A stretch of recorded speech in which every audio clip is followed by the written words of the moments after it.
हाँ, तो जिस क्लास की मैं बात कर रहा था कि 2.2 वेरी इंपॉर्टेंट है 3 मार्क्स के लिए, बस इस क्लास को बड़े ध्यान से आपको समझना है। आज की क्लास में अपन क्या करने वाले हैं, आपकी एक्सरसाइज 2.1 का जो फर्स्ट क्वेश्चन है, ये वाला जो फर्स्ट क्वेश्चन में कुल मिला के 6 पार्ट है। 101% यहाँ से 2 से 3 नंबर का क्वेश्चन अगर बनता है तो 2.2 से बनेगा, बाकी छोटा सा चैप्टर तक कंप्लीट हो जाएगा।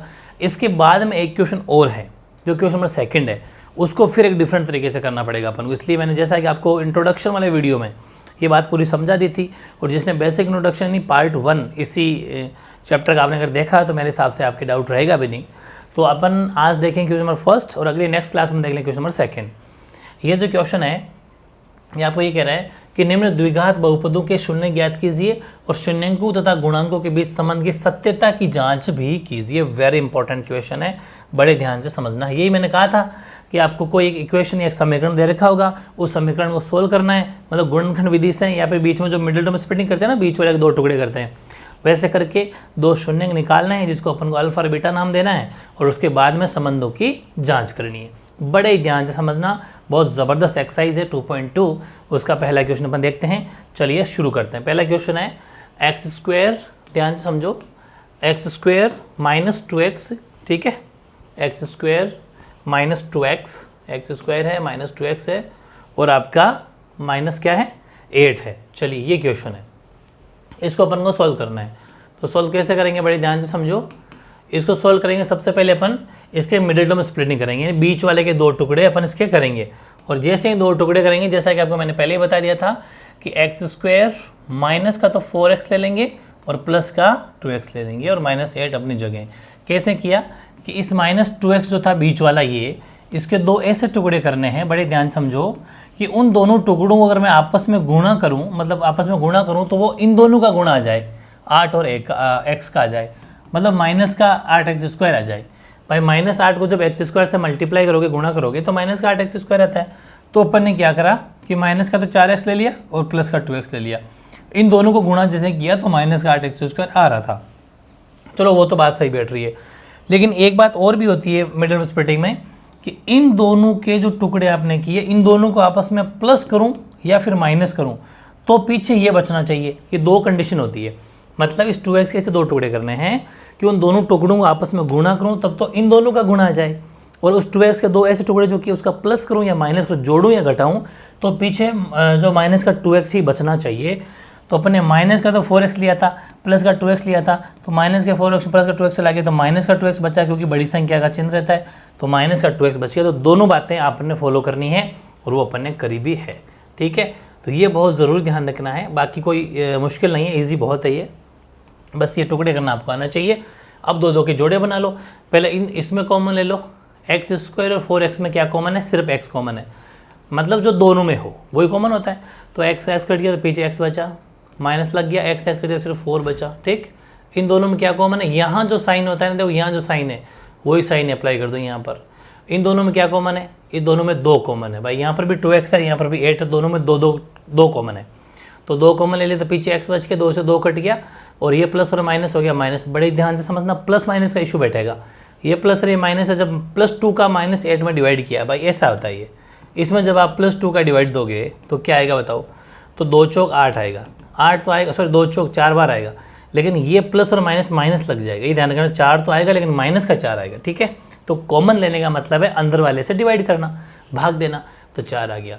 और दूसरी बात ये भी ध्यान रखना, जब भी आप गुणनखंड करो तो ब्रैकेट की दोनों संख्याएं बराबर होनी चाहिए, विथ चिन्ह भी सेम होना चाहिए। x - 4 है तो यहाँ पर भी x - 4 होना चाहिए, नहीं कि +4, ठीक है। ये बहुत ज़्यादा जरूरी ध्यान रखना है, बाकी मुश्किल नहीं है। अब जो बाहर कॉमन लिया था, एक बार तो वो लिख दो, x + 2 लिख दिया, और एक बार ब्रैकेट के अंदर जो लिखा हुआ है ना x - 4 वो लिख दो, ठीक है। अब इनको अपन 0 के साथ कंपेयर कर लेंगे, यानी x + 2 को भी 0 के साथ कंपेयर करेंगे, बराबर 0 लिखेंगे, और x - 4 को भी 0 के साथ कंपेयर करेंगे, ताकि शून्य निकल पाए। तो x बराबर क्या हो जाएगा, 2 जाएगा इधर, तो 2 हो जाएगा माइनस का, ठीक है, 2 हो गया माइनस का, और ये 4 इधर जाएगा तो 4 हो जाएगा प्लस का। तो ये जो x आया, x की वैल्यू आई -2, एक तो ये शून्यंक हो गया, और एक 4 ये शून्यंक हो गया। और मैंने आपको पहले ही कह दिया था कि इसको एक को अपन लेंगे अल्फा से, एक को दिखाएंगे बीटा से, क्योंकि मैंने आपको बेसिक इंट्रोडक्शन वाली वीडियो में बातें बता दी थी। तो जो पहला शून्यंक है उसको दिखा देंगे अल्फा से, तो अल्फा तो हो गया -2, और जो बीटा है दूसरे वाला जो 0 आया, दूसरा जो शून्यंक आया वो आ गया आपके 4। तो पहला शून्यंक -2, दूसरा शून्यंक 4, बिल्कुल ईजी है। अब इसके बाद में अपन उसने क्वेश्चन वाले ने क्या कहा था कि पहले तो आप शून्यंक क्या करा, हाँ शून्यंक याद कीजिए। तो हमने कहा ले भाई ये शून्यंक निकाल दिए, अल्फा और बीटा शून्यंक निकाल दिए। फिर उसने कहा शून्यंक जैसे निकल जाते हैं उसके बाद में आप शून्यंकों और गुणांकों के बीच सत्यता की जांच भी कीजिए, ठीक है। आओ फिर हिंदी में लाइन ये लिखनी है कि शून्यंकों, वेरी इंपॉर्टेंट है, शून्यंकों व गुणांकों, ठीक है, गुणांकों के बीच संबंध, के बीच संबंध या फिर सत्यता की जांच, ठीक है। बात एक ही है कि बीच संबंध की सत्यता की जांच, संबंध की सत्यता की जांच। ये लाइन आपको हूबहू लिखनी है जो क्वेश्चन में लिखी हुई है, ये लाइन लिख दी। अब जांच करते टाइम एक तो सूत्र लगाना है अपन को, फिर नीचे वाली लाइन में लिखना, इसके नीचे लाइन में लिखना आपको कि शून्यंकों का, पहली लाइन लिखनी है शून्यंकों का योग, क्या लिखना है, शून्यंकों का योग, जिसको अपन ब्रैकेट लगा देना अल्फा प्लस बीटा, क्योंकि योग का मतलब प्लस होता है, ये अल्फा ये बीटा दोनों का योग, तो ब्रैकेट में ये भी लिख दो, ये लाइन भी लिख देना योग, और ब्रैकेट में अल्फा प्लस बीटा भी लिख दो, और इसका फॉर्मूला होता है -b/a। बस अब यहीं पर रुकना है। क्या आपके पास में ABC है? नहीं है साहब, तो अपन को यहीं पर ABC भी निकालना है। तो सुनो मेरी बात, बड़े ध्यान से समझना, इसको थोड़ा सा अपन स्पेस निकाल लेते हैं यहाँ पर, ठीक है, और यहीं अपन निकाल देंगे इसका ABC। ये देखो यहाँ पर तक रह जाएगा, अब नीचे ABC भी निकाल दो। ABC कैसे निकलेगा, मैंने आपको बेसिक इंट्रोडक्शन में लिखवा भी दिया था कि A की जो वैल्यू होती है वो x² का गुणांक होती है। A की वैल्यू क्या होती है, x² का गुणांक। अभी बताता हूँ, बहुत ज़बरदस्त तरीके से समझना। x² का गुणांक अभी क्या है, बताओ x² गुणांक क्या है। x² गुणांक का मतलब है x² किससे अभी मल्टीप्लाई में है। तो अपने देखा तो x² तो अकेला ही है, x² के पास में कोई भी नंबर नहीं है, तो कोई भी जब नंबर नहीं होता तो क्या होता है, 1। बिल्कुल सही बात है। तो x² के पास में 1 तो होता ही होता है, भले दिखो नहीं, 1 तो सब में होता है भाई। 1 से x² को मल्टीप्लाई भी करेंगे तो क्या फर्क पड़ जाएगा, कुछ भी नहीं। इसलिए x² का गुणांक क्या हो जाएगा, 1। तो a की वैल्यू हो जाएगी 1। अलग कलर से लिख देता हूँ ताकि साफ साफ दिख जाए आपको, ध्यान से समझना।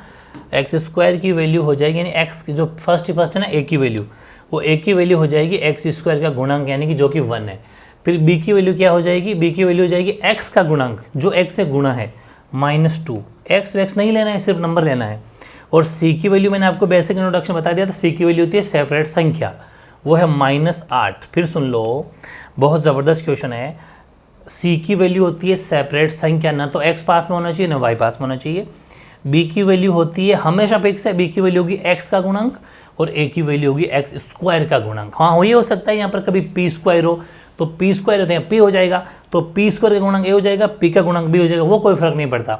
x² p² -2x, sorry p² -2p, तो वहाँ 2 बार p दे देगा। यहाँ अगर q है तो q² -2q, z² -2z, वो कुछ भी दे देगा, उससे फर्क नहीं पड़ता। लेकिन जो स्क्वायर में वैल्यू दे रखी है ना, स्क्वायर का गुणांक जो होगा वो x का a का होगा, और जो बिना नॉर्मली जो x का होगा वो b का होगा, ठीक है। ABC निकाल लिया, अब यहाँ पर रख देंगे। अल्फा कितना आया था, अल्फा आया था -2, हाँ अल्फा आया था -2, प्लस बीटा कितना आया था, बीटा आया था 4। ये लो साहब लिख दिया, बराबर ये फॉर्मूले का माइनस और b की वैल्यू खुद माइनस है, तो एक तो फॉर्मूले का माइनस और एक खुद माइनस, ठीक। एक तो फॉर्मूले का माइनस, एक इस -2, तो 2 बार ब्रैकेट लगाना, 2 बार माइनस जब भी आते हैं तो ब्रैकेट लगाओ। और नीचे a की वैल्यू क्या है, 1। 4 में से 2 गया तो 2 बचा, और यहाँ पर देखो माइनस, जब माइनस माइनस मल्टीप्लाई हो जाते हैं तो वो भी 2 हो जाएंगे। -2 को जब बाहर माइनस से मल्टीप्लाई करो तो +2 हो गया, तो +2 बराबर, क्योंकि यहाँ 4 में से 2 हो गए तो बड़ी संख्या का चिन्ह आएगा, तो बड़ी संख्या के 2 बचेंगे, तो बिल्कुल सही है। 2 बराबर 2, यानी कि जब हमने शून्यंकों का योग किया था तब तो मामला सही है। अब हम करते हैं सेकंड है, वो है शून्यंकों का गुणन। शून्यंकों का क्या करेंगे अपन, गुणन करेंगे। शून्यंकों का गुणन, गुणन का मतलब क्या हो जाएगा, अल्फा गुणा बीटा। भाई गुणन का मतलब मल्टीप्लाई, ये इसका मतलब प्लस था, इसका फॉर्मूला b/a था, इसका फॉर्मूला होता है c/a। शून्यंकों का योग का फॉर्मूला -b/a होता है, शून्यंकों के गुणन का फॉर्मूला c/a होता है। c कितना है, इधर से लिखो, अल्फा गुणा बीटा, अल्फा कितना है -2, गुणा बीटा कितना है 4, बराबर c कितना है, ये देखो c -8, और ए कितना है 1। सोल्व कर लो, -4 को 2 से किया तो -8 और नीचे 1 का कोई मतलब नहीं, इधर भी -8, यानी कि ये भी बिल्कुल प्रॉपर फॉलो हो रहा है। -8 -8 2 2, इट मीन्स जो हमने सत्यता की जांच की बिल्कुल सही है। ठीक है, तो एक लाइन लिख सकते हो, अतः जो संबंध है वो सही है। ठीक है, ऐसे लिख देना, अतः एक लाइन लिख देना, अतः शून्याङ्क व गुणांक के बीच का संबंध बिल्कुल सत्य है। बस शानदार तरीके से फर्स्ट पार्ट अपना कंप्लीट, आराम से देख सकते हो, कोई दिक्कत नहीं है, फर्स्ट क्लास तरीके से उतारो। ये था अपना फर्स्ट क्वेश्चन, मतलब फर्स्ट का फर्स्ट पार्ट। सेकंड पार्ट क्या है? सेकंड पार्ट है 4s²। मैंने कहा था ना, जहाँ पर x है वहाँ पर s दे देगा, तो क्या फ़र्क पड़ता है, जो s² का गुणांक होगा वो होगा a की वैल्यू, s का गुणांक होगा b की वैल्यू, c की वैल्यू, कोई दिक्कत नहीं है, x2 s2 t2 p2। ठीक है, पार्ट सेकंड देखते हैं। चलिए पार्ट सेकंड, 4s² है ना, 4s² - 4s + 1। ठीक है, सेकंड पार्ट देखो, ये अपना सेकंड पार्ट है, 4s² - 4s + 1। एक बार चेक करना चाहेंगे, 4s² - 4s + 1। ठीक है, ओके, अब चलते हैं सोल्यूशन की तरफ। सोल्यूशन अपना वही रहेगा, सबसे पहले मिडिल टर्म स्प्लिटिंग, यानी बीच वाले के 2 टुकड़े। अपन को 4s² चाहिए प्लस में, भाई पहली शर्त क्या है, 4s² चाहिए मल्टीप्लाई में, तो बहुत ईजी हो गया ये तो। 4s² -2s और -2s ये टुकड़े कर लो। ठीक है, कैसे हैं कि दोनों में -2s ले लो। जब -2s को आपस में गुणा करोगे तो हो जाएगा माइनस हो जाएगा प्लस, और 2 दूनी 4 और s², 4s² हो जाएगा, जो कि हमें 4s² ही चाहिए था, दोनों का गुणा। फिर रही बात बीच में 4s कैसा आएगा, तो 4s आ जाएगा -2s माइनस का 4s, माइनस से जुड़ जाते हैं, चिन्ह भी अपना ही रखते हैं। बहुत ज़्यादा बिल्कुल सही है, तो ये प्रॉपर फॉर्मेट बैठ गया। अब इन दोनों में क्या कॉमन है, इन दोनों में 2 और s कॉमन है, क्योंकि यहाँ पर भी 2s है, यहाँ पर भी 2s है, क्योंकि 4 में 2 तो होता ही है ना, तो 2 का 4 में डिवाइड किया तो 2 टाइम्स, और s कट गया लेकिन एक s तो बच गया। ठीक है, 2s से 2s पूरा का पूरा एक बार कट गया। यहाँ पर जो चिन्ह है वही चिन्ह यहाँ लगा दो। क्या दोनों में कुछ कॉमन है क्या साहब? कुछ भी कॉमन नहीं है, तो 1 लिख दो। जब कुछ भी कॉमन नहीं हो तो क्या लिखना है, 1। 1 जब लिखते हैं तो एज इट इज उतार दो, लेकिन चिन्ह का ध्यान रखना, यहाँ माइनस है ना, तो ये -1 का जब -2s में डिवाइड किया, देखो ये -2s था, आपने यहाँ -1 का डिवाइड किया, भाई कॉमन का मतलब डिवाइड करना होता है, तो माइनस से माइनस कट गया, प्लस हो गया 1 का, बाकी फर्क कुछ भी नहीं पड़ा, 2s का 2s रह जाएगा, लेकिन माइनस का प्लस हो गया। ऐसे ही फिर -1 का 1 में दोगे डिवाइड, भाई एक बार इसमें दिया, देखो इसमें दोगे, तो -1 का +1 में दोगे तो वो -1 हो जाएगा, क्योंकि 1 1 जा 1, एक कम एक ही तो होता है भाई, एक कम एक ही तो होता है, लेकिन प्लस माइनस की वजह से साइन चेंज हो गया। और दूसरी बात, हमें हूबहू सेम ही तो चाहिए था, सेम ही है साहब, बिल्कुल सेम है। ब्रैकेट में 2s - 1 यहाँ पर भी है, 2s - 1 यहाँ पर, बिल्कुल डिटो सेम होना चाहिए। तो एक तो बाहर जो कॉमन लिखा है वो लिख दो 2s - 1, और एक लिख दो ब्रैकेट के अंदर 2s - 1, और 0 से कर दो कंपेयर। तो एक बार तो 2s - 1 को 0 के साथ कंपेयर कर देंगे, एक बार इधर वाले 2s - 1 को 0 के साथ में कंपेयर कर देंगे, तो 2s की वैल्यू हो जाएगी 1, तो s की वैल्यू हो जाएगी 1/2।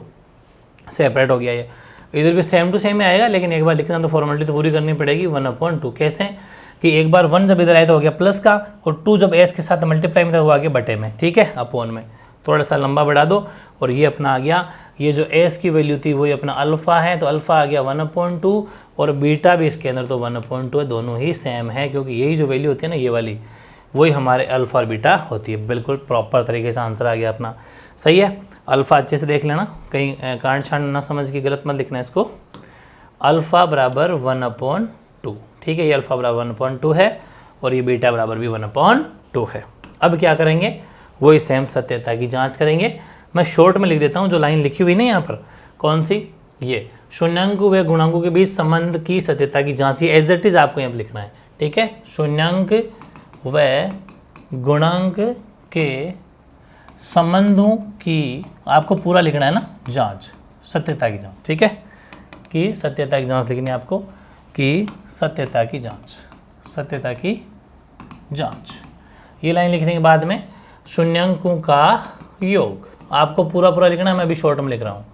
शून्याङ्क योग क्या हो जाएगा बताओ, शून्याङ्क योग हो जाएगा अल्फ़ा प्लस बीटा, इसका फॉर्मूला हो जाएगा -b। अच्छा, ABC नहीं निकाली, चलो फिर यहीं पर अपन साइड में कहीं पर ABC निकाल देंगे।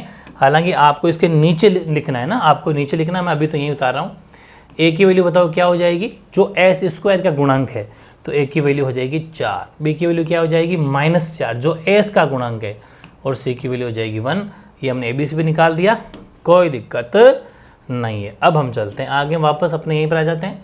तो -b/a फॉर्मूला हो जाएगा।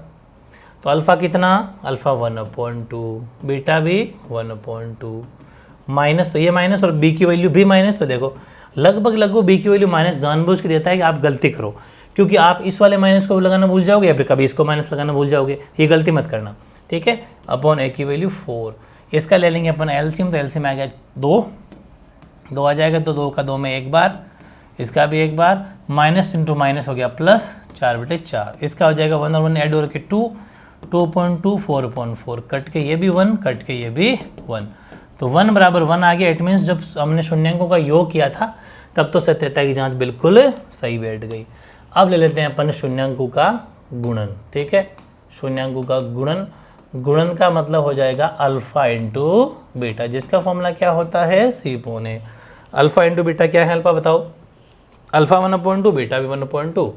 चलो साहब 1/2, लेकिन मल्टीप्लाई में, गुणा में, ऐसे गुणा लगाना है, 1/2। सी की वैल्यू क्या है, सी की वैल्यू है आपके 1 और ए की वैल्यू है 4, ठीक है। सी की वैल्यू 1 है, इसकी वैल्यू 4 है। 1 ऊपर वाले ऊपर गुणा, नीचे वाले नीचे गुणा, 1/4, इधर भी 1/4। इट मीन्स जो दोनों के सत्यता की जो जांच थी वो बिल्कुल सत्य है, राइट है, सही है। तो बेहद आसान है। इस तरीके से अगर आप एक एक क्वेश्चन करते हो तो सारे क्वेश्चन सही बैठेंगे। ज़बरदस्त एक्सरसाइज है, मज़ा आ रहा है ना, बिल्कुल मज़ा आना चाहिए। अब अपन लेते हैं इसका पार्ट, अपने फर्स्ट कर लिया, अपने इसका पार्ट सेकंड भी कर लिया। अब थर्ड है 6x² -3 -7, ठीक है। तो देखो 6x² -3 -7x, ठीक है। आराम से मैच करो, क्वेश्चन प्रॉपर सही होना चाहिए। 6x² -3 -7x, ठीक है।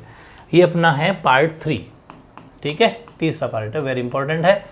अब देखो मैंने कहा था ना हर क्वेश्चन में कुछ ना कुछ चेंजेस वो करेगा, तभी तो 5 पार्ट क्वेश्चन दे के, वरना कहीं को देता फिर अलग अलग। यहाँ पर सिस्टम क्या है कि सबसे पहले x² का नंबर होना चाहिए, उसके बाद में x की वैल्यू होनी चाहिए, उसके बाद नंबर होना चाहिए। तो कभी कभी वो जानबूझ के आपसे देगा वो, लेकिन आपको घबराना बिल्कुल नहीं है, क्योंकि हमें क्या फ़र्क पड़ता है, क्वेश्चन कैसा भी तो हम उसको ठीक करना थोड़ा बहुत तो जानते ही हैं। तो इसको आप खुद लिख लेना कि 6x² अपना पहले, फिर 7x को इधर लिख दो और फिर 3 को इधर लिख दो, फ़र्क कुछ भी नहीं पड़ेगा भाई। बराबर के इधर अगर कोई वैल्यू तो इसको इधर लाते हैं तब साइन चेंज होते, लेकिन ये बराबर के इधर तो है नहीं, ऑलरेडी इधर ही है, तो बराबर के इधर का इधर ट्रांसफर करते हैं ना तब साइन चेंज होते हैं, लेकिन अभी तो कोई साइन चेंज ही नहीं होगा। तो 6x² -7x -3। अब क्या करना है, वही मिडिल टर्म स्प्लिटिंग, बीच वाले के 2 ऐसे टुकड़े करना है कि वो आ जाए। 6 और 3 का गुणा कितना होता है, माइनस का 18x²। क्यों, क्योंकि 6x² प्लस का है, -3 माइनस का है, तो 6 18 और प्लस माइनस माइनस, तो 18x² आएंगे लेकिन माइनस के। अब इस 7x के ऐसे 2 टुकड़े करो, जिन दोनों टुकड़ों का गुणा ही होना चाहिए। बहुत आसान है, माइनस का 9x ले लो और प्लस का 2x ले लो, 9 दूनी 18 होते हैं भाई, 9 दूनी 18 होते हैं, और दोनों को गुणा करने पर 18x² बार है, बिल्कुल सही बात है। और दोनों को सोल्व जब करते हैं तो 9x तो माइनस के, 2x प्लस के हैं, तो जब सोल्व करेंगे तो पीछे माइनस का 7x भी आ रहा है, तो वो भी तो आना चाहिए। तो ये प्रॉपर तरीका है, अगर इस हिसाब से आप चलोगे तो बहुत ज़्यादा ईजी पड़ेगा तरीके। और वैसे भी अगर कोई बड़ा सोल्यूशन हो, जैसे इन दोनों का गुणा 18 है और आप नहीं सोच पा रहे हो, तो इसको ऐसे कर लिया करो, 2 से किया तो 9 बार, फिर 3 से किया तो 3, 3 से किया तो 1, तो टुकड़े यहीं पर 9 का और 1 2 का, ठीक है, 9 और 2, यही तो टुकड़े हुए थे। तो टुकड़े भी इनमें से भी निकाल सकते हैं, ये भी एक पैटर्न है। जब बड़ी संख्या होती है तब काम आती है, बाकी छोटे मोटे तो अपन ऐसे ही सोच लेते हैं। बाकी अगर चाहते हो तो पैटर्न ही है कि 2 इनमें से कोई एक हो जाए, कि इनमें से कोई एक होगा, तो बेहद आसान है, बहुत ज़्यादा ईजी है। इनमें मार्क्स नहीं करते, बड़े ध्यान से अगर सोच के करते हैं तो। फिर देखो इसके क्या टुकड़े हो जाएंगे, 6x² माइनस का तो 9x हो जाएगा, प्लस का 2x हो जाएगा और -3। अब 2 के जोड़े बना लो। इन 2 में क्या कॉमन है बताओ, इन दोनों में 6 नहीं है, 9 भी नहीं है, x तो है, लेकिन 3 है दोनों में, 2 इसमें भी 3 है, इसमें भी 3 है, तो 3 और x कॉमन ले लो, दोनों में 3 पाया जाता है। 6 में भी 3 आता है, 9 में भी 3 आता है, 3 के साथ में दोनों में x भी है, तो 3x लेना है। अब बारी बारी जो भी कॉमन लेते हैं अपन उसको डिवाइड करना है, तो हर जोड़ा बनाना है, 2 में से कोई कॉमन लिया जाता है। 3 दूनी 6 भाई, 6 में 3 का चला गया, x है x के साथ 1x बच गया, -3 और x कट गया, तो 2x -3 बचा, ठीक। यहाँ जो चिन्ह है ना वही चिन्ह यहाँ लगाना है, जो यहाँ चिन्ह बना हुआ वही चिन्ह लगाओ। 2x -3 में क्या कॉमन है, कुछ भी कॉमन नहीं, जिसमें कुछ भी कॉमन नहीं वहाँ लेना है 1, और 1 से करोगे तो एज इट इज़ वो की वो संख्या आ जाएगी, यहाँ कोई फर्क भी नहीं पड़ेगा। क्यों, क्योंकि ये +1 है। जैसे पिछले में -1 था, देखो यहाँ पर क्या था, यहाँ -1 था, -1 होने की वजह से इन दोनों के साइन बदल गए थे, जो 2x था वो प्लस माइनस का तो प्लस का हो गया था, और जो प्लस का 1 था वो माइनस हो गया। लेकिन यहाँ तो क्या है कि प्लस का है, प्लस में कोई साइन तो चेंज होंगे नहीं, वो के वो साइन आएंगे। क्या 2x - 3 2x - 3 same to same है? यस, सेम टू सेम है। इसका मतलब हमारा जो गुणनखंड है जो हमने किया बिल्कुल सही है।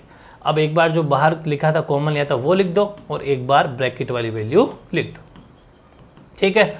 अब दोनों को 0 के साथ कंपेयर कर लो, तो 3x + 1 बराबर 0 और 2x - 3 बराबर 0। तो 3x बराबर 1 को इधर भेज दो तो -1 हो जाएगा, तो x की वैल्यू हो जाएगी -1/3। ऐसे यहाँ अपन अगर करें तो 2x के बराबर में 3, तो x की वैल्यू हो जाएगी 3/2। तो यहाँ देखो अल्फ़ा और बीटा निकल के आ जाएगा। अल्फ़ा तो हो जाएगा -1/3 और बीटा हो जाएगा आपके 3/2। ये आपके अल्फ़ा और बीटा भी निकल गया। Alpha -1/3, beta 3/2। अब वही वापस लाइन लिखेंगे अपन क्या, कि शून्यांकों व गुणांकों के संबंध की सत्यता की जांच, ये लाइन आपको लिखनी है। इसके बाद में वही क्या, कि शून्यांकों का योग, जिसका फॉर्मूला क्या होता है, अल्फ़ा प्लस बीटा। फॉर्मूला क्या हो जाएगा, -b/a। अल्फ़ा कितना है, -1/3, ठीक है। एक बार सही से लिख लो, -1/3 प्लस बीटा 3/2। इधर माइनस और ABC नहीं निकाला, फिर हर बारी भूल जाते हैं। चलिए ABC आपको तो कंटिन्यू निकालना है, उसके साथ में जस्ट इस साथ में यहीं पर ABC निकाल के छोड़ दिया करो, यहीं पर। बताइए A की वैल्यू क्या होगी, जो x² कोएफिशिएंट उसको छोड़ देना। अब नीचे वाले ये बन गया क्वेश्चन अब ये है, ठीक है। जो x² का गुणांक होगा वो A होगा, तो सीधी सी बात है A 6 है और B क्या हो जाएगा -7 और C क्या हो जाएगा -3। बस ABC निकल गया, तो यहाँ वैल्यू पुट कर देंगे, बेहद आसान है। माइनस तो ये और माइनस की B की देगा, मैंने कहा था हर बारी B की वैल्यू माइनस देगा ताकि आप गलती करो, तो ठीक है, ये -7 हो गया। A की वैल्यू 6 है, एलसीएम ले लो, एलसीएम आ गया 6, ये हो गया 3 2 2 3 दूनी 6, 2 को तो -2 हो गया, फिर ये हो गया 3 3 3 9 हो गया, यहाँ माइनस माइनस प्लस हो गया तो वो हो गया प्लस का 7/6। अब अगर इसको अपन सॉल्व करेंगे तो क्या हो जाएगा, 9 में से 2 हो गए तो 7, 7/6 और इधर भी 7/6। यानी कि जब प्लस किया था तो सत्यता की जांच प्रॉपर बैठ रही है, बिल्कुल सही है।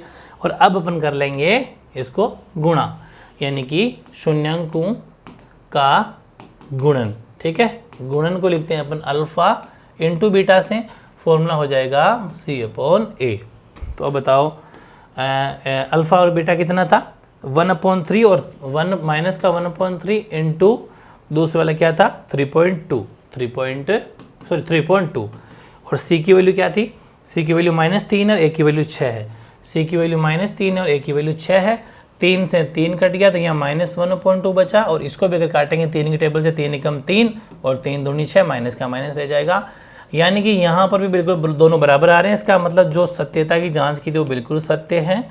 इस तरीके से बहुत ज़बरदस्त क्वेश्चन है, बड़े ध्यान से अगर इनको समझते हुए किया जाए तो बेहद आसान है। अपने कितने क्वेश्चन कंप्लीट कर लिए, तीनों में कोई डाउट नहीं है ना, बिल्कुल बहुत ज़्यादा ईजी है। अब क्वेश्चन नंबर 4 है, थोड़ा सा डिफरेंट है, ठीक है। अब लेते हैं पार्ट 4, ये थोड़ा सा डिफरेंट है पार्ट 4 आपका, 4u² + 8u, ठीक है। तो इसको देखो बड़े ध्यान से समझना है अपन को। 4u², पार्ट नंबर 4 है, 4u² + 8u। अब देखो इतनी देर अपन क्या कर रहे थे, मिडिल टर्म स्प्लिटिंग कर रहे थे, मतलब बीच के टुकड़े कर रहे थे। लेकिन यहाँ पर क्या होगा कि इसके पद ही 2 रह गए, 2 पद अगर रह गए तो दोनों में से टूट तो कुछ सकता नहीं है, तो फिर अपन लेंगे इस दोनों में कुछ कॉमन, ठीक है। बराबर 0 तो ले ही सकते हो, तो दोनों में क्या कॉमन आ रहा है, तो दोनों में कॉमन आ रहा है 4 और u। 4 से 4 कट गया तो u + 2 आ गया। ध्यान समझो, इस दोनों में 4 और u कॉमन आ रहा है, इससे ज़्यादा कॉमन भी नहीं आ सकता। तो 4 से 4 कट गया, पीछे एक u बचा क्योंकि u² था तो एक u से u भी कट गया, और 4 2 8, 4 दूनी 8 और u से u कट गया तो u + 2 हो गया, बराबर 0 हो गया, ठीक है। अब वही सेम है, ये भी मल्टीप्लाई में, ये मल्टीप्लाई में, तो जैसे अपन उसमें भी करते थे ना, दो जोड़े बनते थे, वो दोनों को बारी बारी 0 से कंपेयर करवाते थे, तो वैसे ही 4u को भी 0 से कंपेयर कर दो और इस u + 2 को भी 0 से कंपेयर कर दो। तो 4u जो था ना, तो u = ये 4 में आ जाएगा 4, तो यानी कि u बराबर आ गया 0। ऐसे इसको अपन सोल्व करेंगे तो u बराबर 2 उधर जाके माइनस का हो जाएगा, तो u बराबर आ गया -2। तो मतलब आपके पास में अल्फ़ा तो हो गया 0 और ये होता है बीटा, बीटा हो गया -2, ठीक है। अब लगे हाथ निकाल दो ए बी सी की वैल्यू भी, तो ए बी सी की वैल्यू क्या हो जाएगी, ए की वैल्यू को होगी जो यू स्क्वायर का कोफिशिएंट है, मतलब जो यू स्क्वायर का गुणांक है, तो ए की वैल्यू 4 हो जाएगी, बी की वैल्यू क्या होगी, बी की वैल्यू 8 हो जाएगी। और अब देखो सी की वैल्यू हमारे पास में नहीं है, तो ये क्योंकि ये आपको पता ही है कि जो यू स्क्वायर का गुणांक होता है वो आपका ए होता है, जो यू का गुणांक होता है वो बी होता है, और जो सेपरेट नंबर होता है वो सी होता है। अब यहाँ पर सेपरेट नहीं है संख्या, तो एक बात बताऊँ, मैं अगर इस नंबर्स को ऐसा लिख लूँ, इस पूरे इक्वेशन को, ये एट यू है प्लस 0 बराबर 0, तो कोई फर्क पड़ा क्या इक्वेशन पर, कोई समीकरण में कोई फर्क नहीं पड़ा। तो सी की वैल्यू 0 होती है, जब कुछ भी गिवन नहीं होता ना तो उसकी हमेशा वैल्यू क्या होती है, 0। ये आपको समझ में आ गया होगा। अब वही सेम टू सेम लिखेंगे कि शून्यांकों व गुणांकों के मध्य सत्यता की जांच, ये अपन लिख देंगे। तो वही हो जाएगा अपने शून्यांकों का योग, शून्यांकों योगफल का मतलब अल्फा प्लस बीटा, जिसका फॉर्मूला क्या होता है, माइनस का बी अपॉन ए। अल्फा कितना है, अल्फा आपके सामने 0 है और बीटा है आपका -2, ठीक है। अल्फा तो 0 है और बीटा है -2, इजिकल टू माइनस तो ये लगा हुआ है और बी की वैल्यू 8 और ए की वैल्यू है आपके पास में 4, ठीक है। तो 0 से तो कोई मतलब है नहीं, -2 बच गया इधर, और 4 से 8 कट जाएगा तो ये भी -2 बच गया। यानी कि जो अपने सम किया था, योग जो किया था, उसका बिल्कुल प्रॉपर तरीके से मामला सेट है। अब सेकंड अपन लगाते कौन सा, कि वो होता है शून्यांकों का गुणन। शून्यांकों का क्या होता है, गुणन। गुणन का मतलब अल्फा इंटू बीटा, जिसका फॉर्मूला क्या होता है, सी अपॉन ए। अल्फा कितना 0, बीटा कितना -2, सी की वैल्यू क्या है 0, ए की वैल्यू क्या है 4। तो 0 को -2 से करने पर 0 हो गया, और किसी नंबर में 0 नंबर का 0 में डिवाइड करने पर यहाँ पर भी 0। तो ये भी मामला सेट है, मतलब जो अपन ने जो सत्यता की जांच की थी वो बिल्कुल सत्य है। इस तरीके से प्रॉपर तरीके से आपको करना है। डिफरेंट था लेकिन है बहुत ईजी। ये अपना हो गया पार्ट 4। अब अपन बात करते हैं पार्ट 5 की, ठीक है। फर्स्ट, सेकंड, थर्ड, फोर्थ हो गया। अब फिफ्थ की बात करें, t² - 15, बढ़िया क्वेश्चन है ये भी, तो ये भी देख लेते हैं। ये भी डिफरेंट है अपना, t² - 15। सॉल्यूशन अगर आप इसका करोगे, हल करोगे, तो t² - 15 बराबर 0। सबसे पहले वही 0 लिखना है अपन को, कोई दिक्कत नहीं है, बड़े शानदार तरीके से करना है। और एक छोटी सी बात बता दूं कि जब भी स्क्वायर में कोई वैल्यू होती है, वर्ग में कोई वैल्यू होती है, तो बराबर के उधर जाके वो प्लस में होती है। यानी t² उधर जाएगी तो ये जो 15 है वो एक बार प्लस में हो गया। चलो ये तो ठीक है, पता चल गया। लेकिन मैं जो कह रहा हूँ ना, स्क्वायर में जो वैल्यू होती है वो ये है कि अगर स्क्वायर में जो वैल्यू होती है, t सेपरेट है, तो t का जो ऊपर स्क्वायर लगा हुआ है ना, वर्ग लगा हुआ है, वो इधर इसके इधर 15 के जाएगा, लेकिन प्लस माइनस रूट में जाएगा। फिर ध्यान से सुनो, जब भी कोई वर्ग में कोई वैल्यू होती है, बराबर के उधर जाके प्लस माइनस अंडर रूट में जाता है वो, ठीक है, वर्ग हट जाता है फिर। यानी अगर मैं लिखता है x² - 3, तो इसकी वैल्यू क्या हो जाएगी, x बराबर, एक बार x² बराबर x बराबर 3 हो जाएगा, 3 उधर जाके प्लस का हो जाएगा, और x की वैल्यू क्या हो जाएगी, प्लस माइनस √3। इस हिसाब से भेज जाता है। समझ में आई, मतलब जो स्क्वायर होता है वो जब उधर जाता है, स्क्वायर खत्म जब करते हैं, तो बराबर के उधर वो प्लस माइनस रूट में लग जाता है उससे, इस वर्ग की वजह से। तो ध्यान रखना, इस वर्ग की वजह से अंडर रूट प्लस माइनस इसमें लग जाता है। तो यहाँ से 2 वैल्यू निकल के आई। इसका मतलब ये हुआ कि एक तो √15 प्लस में है और एक t की वैल्यू √15 माइनस में है। बस यही हमारे को चाहिए था। ये तो हो जाएगा अल्फ़ा, यानी अल्फ़ा तो हो जाएगा √15 प्लस में, ठीक है, ये तो अल्फ़ा हो गया, और बीटा हो जाएगा √15 माइनस में, ये बीटा हो जाएगी। ये बीटा की वैल्यू है, अल्फ़ा की वैल्यू, ठीक है। तो ये ज़रूर ध्यान रखना, अल्फ़ा बीटा हो गया अपने पास में, कोई दिक्कत वाली बात नहीं है, बड़े ध्यान से इसको कर लेना है, ठीक है। तो बेहद आसान है अल्फ़ा बीटा निकालना। जब भी कोई रूट स्क्वायर की ऐसी वैल्यू आती हो तो उसको भी हिसाब से कर लें, क्योंकि यहाँ पर मिडिल टर्म स्प्लिटिंग तो होगी नहीं भाई, 3 डिजिट तो है नहीं कि बीच के टुकड़े करोगे आप, नहीं है। फिर अब बात आती है ABC की वैल्यू। ए की वैल्यू क्या हो जाएगी 1, क्योंकि t² का जो गुणांक होता है वो 1 होता है, वो होता है अपना a। तो t² का गुणांक आपको पता है कुछ नहीं है, तो 1 तो है ही ना। फिर b की वैल्यू क्या हो जाएगी बताओ, b की वैल्यू होती है जो t का गुणांक होता है। अब t तो इसमें है ही नहीं, t नहीं है तो फिर b को 0 ले लो, और c हो जाएगा -15। बस ये गलती मत करना, क्योंकि मैं बार बार जोर दे के कह रहा हूँ, जो आपका t² का गुणांक होगा वो आपके a की वैल्यू होगी। जो t का गुणांक हो, सिर्फ t का, वो b की वैल्यू होगी। जो सेपरेट संख्या है वो आपका होगा, आपका जो होगा c। तो सेपरेट संख्या है ये, अगर t होता तो b की वैल्यू बन जाती हो, लेकिन t नहीं है तो ये c हो जाएगा, ठीक है। ध्यान रखना। और बी को उसको मानना है आपको 0। फिर अपन लिख देंगे शून्याङ्कों व गुणांकों के संबंध की सत्यता की जांच, ये अपन लिख देंगे। तो पहली लाइन तो आ जाएगी शून्याङ्कों का योग, जिसका फॉर्मूला होता है अल्फ़ा प्लस बीटा, यानी कि -b/a। अल्फ़ा कितना है? अल्फ़ा है आपका प्लस का √15, प्लस बीटा कितना है? बीटा है माइनस का √15, माइनस का √15, इसलिए एक बार ब्रैकेट लगा दो, 2 साइन एक साथ ना हो। माइनस b कितना है? b है 0, a कितना है 1।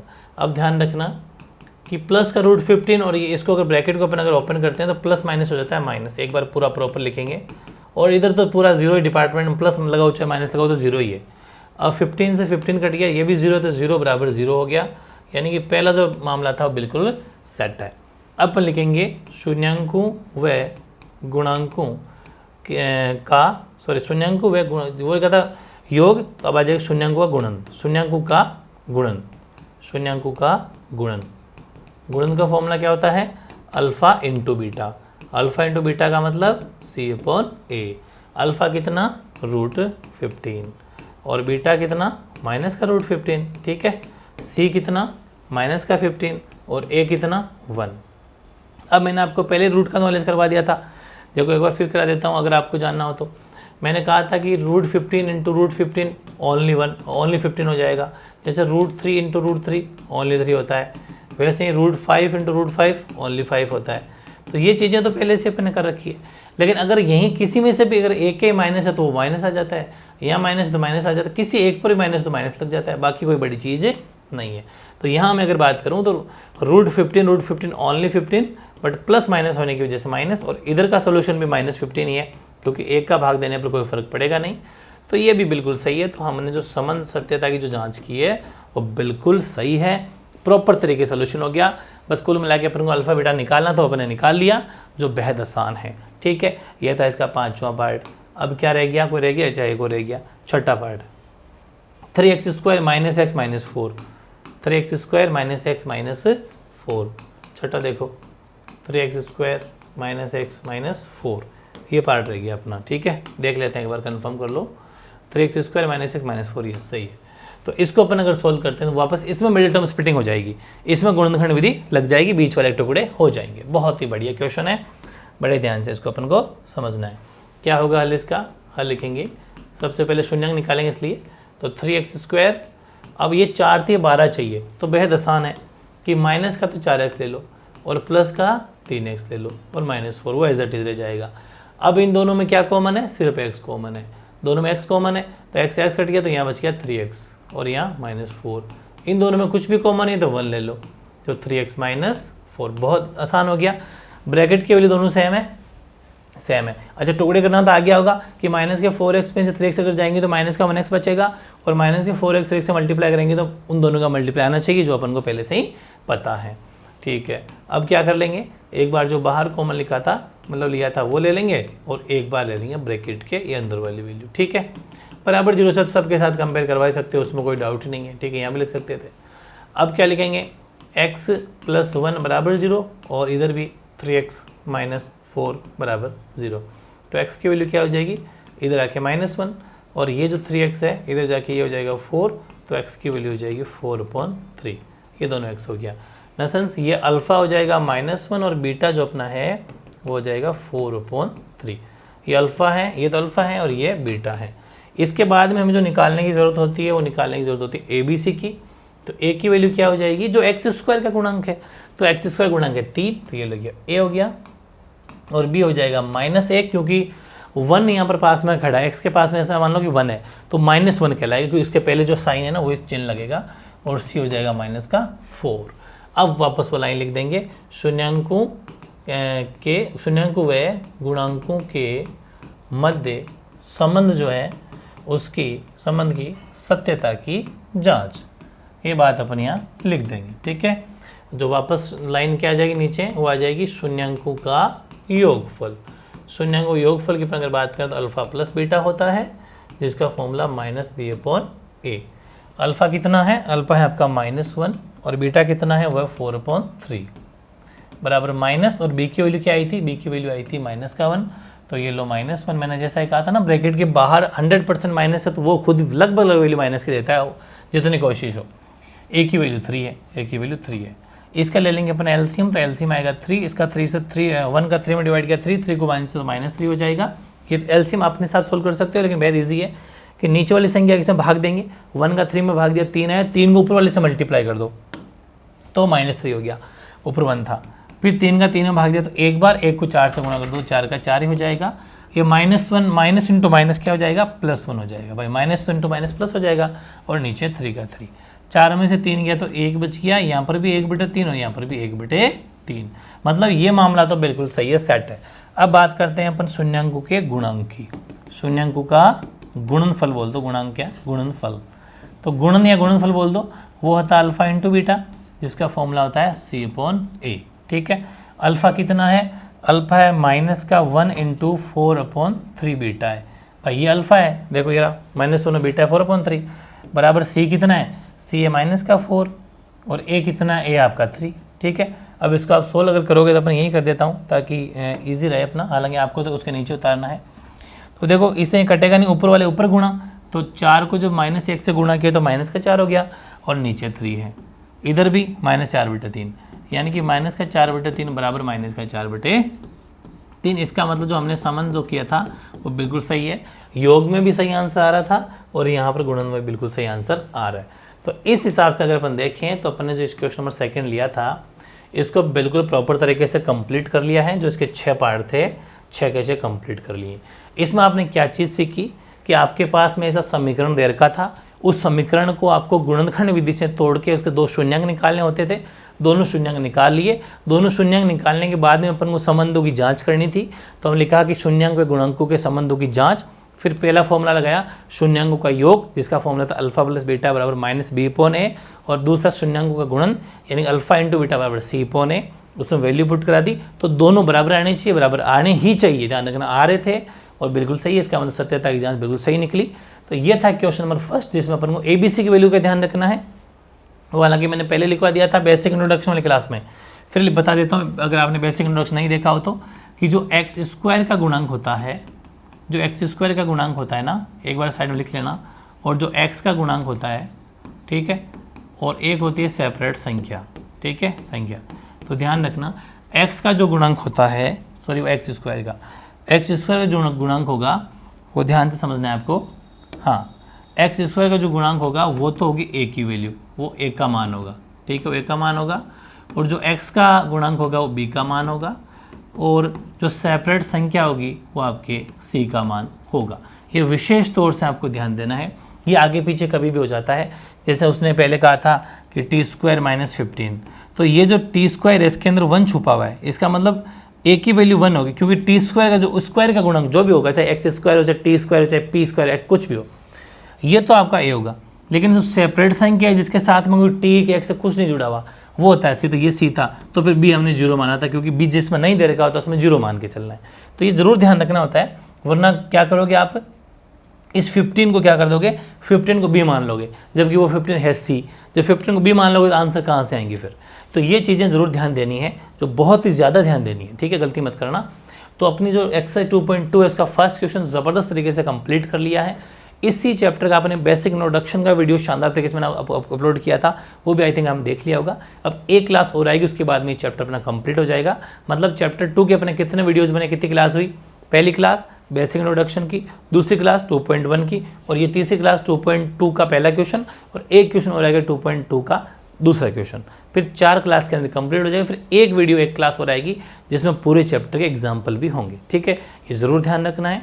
ये था अपना एक्सरसाइज 2.2 क्वेश्चन नंबर 1, ठीक है। कोई भी डाउट हो तो कमेंट कर दिया करो, ठीक है, ओके।